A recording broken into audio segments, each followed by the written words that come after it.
Katika jimbo letu la Chato, mradi mkubwa kabisa ambao Mheshimiwa Rais ametupa fedha kwa miaka hii miwili ni mradi wa maji wa bilioni takriban 37. Mradi wa maji wa miji mikubwa 28 kwa nchi yetu.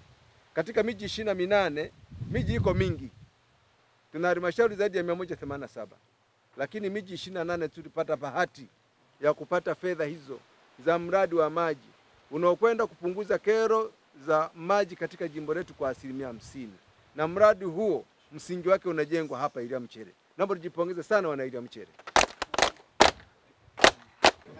Nataka niwapongeze wana Iliamchere. Kwanza mmetoa eneo la mradi huo. Tenki kubwa la maji inajengwa kwenye mlima wetu wa Iliamchere hapa. Kwa hiyo wanufaika wa kwanza wa maji haya ambao wanakwenda kwenye takriban kata 21 ni wananchi wa Iliamchere. Kwa mjipongeze sana wananchi wa Iliamchere. Kwa sababu mradi huu ni mkubwa na maji yanatakiwa yanatiririka kutokea hapa. Mimi nina matumaini kwamba watu wa kwanza kunyanywa hayo maji, kunufaika na hayo maji, pamoja na kwamba watakuwa ni wengi, lakini watakuwa ni wananzengo wa Iliamchere. Hongereni sana na mna bahati sana. Iliamchere oye! Nataka kwanza niwape hiyo taarifa na mjue kwamba nyie mmetubeba wananchi wa Chato kwa awamu hii kwa kuwa na mradi mkuu. Mheshimiwa Diwani, hongera sana. Wakati tunachagua mradi huu, nataka niwape siri sasa. Tunachagua mradi huu tuupeleke wapi? Tenki likajengwe. Pamoja na kwamba wataalamu walikuja kujiridhisha, lakini maoni ya kwanza yalitoka kwa waheshimiwa madiwani. Niliwauliza, huu mradi ni mkubwa. Madiwani tuko 23. Ni mlima gani mrefu tunaweza tukaweka hilo tenki likatiririsha maji ikaenda maeneo mengi, halafu maji yakapatikana ya kutosha? Mlima uliokuwa naonekana huko karibu sana ni wa Nyamirembe. Na ni mrefu na huko karibu na ziwa kuliko Iliamchere.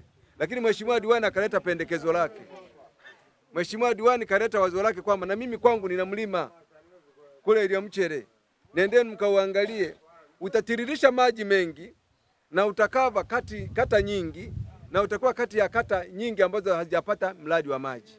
Sasa Nyamirembe ikaonekana maeneo mengi yana maji. Nyamirembe Kigongo ina maji. Lakini ukileta Iliamchere, ukapeleka kwenye mlima wa Iliamchere, yakitiririka yanakwenda Kachwamba, yanaenda Kasenga, yanaenda Nyarutembo Buziku, yataenda Bwanga, yataenda Makurugusi, yataenda Buzirayombo, paka tende na kurudi Chato. Akawapiga bao wandiwani wenzako. Mpigeni makofi Mheshimiwa Diwani. CCM oye! Mheshimiwa Diwani oye! Unajua ndugu zangu kwa nini nimeamua niliseme hilo? Sio kama mradi ulijileta hapa Iliamchere. Mradi ulikuja kwa sababu ya maombi yenu kupitia kwa Mheshimiwa Diwani mliyemchagua. Naomba mpigie makofi mengi sana Mheshimiwa. Kwa Mheshimiwa Diwani nakupongeza sana.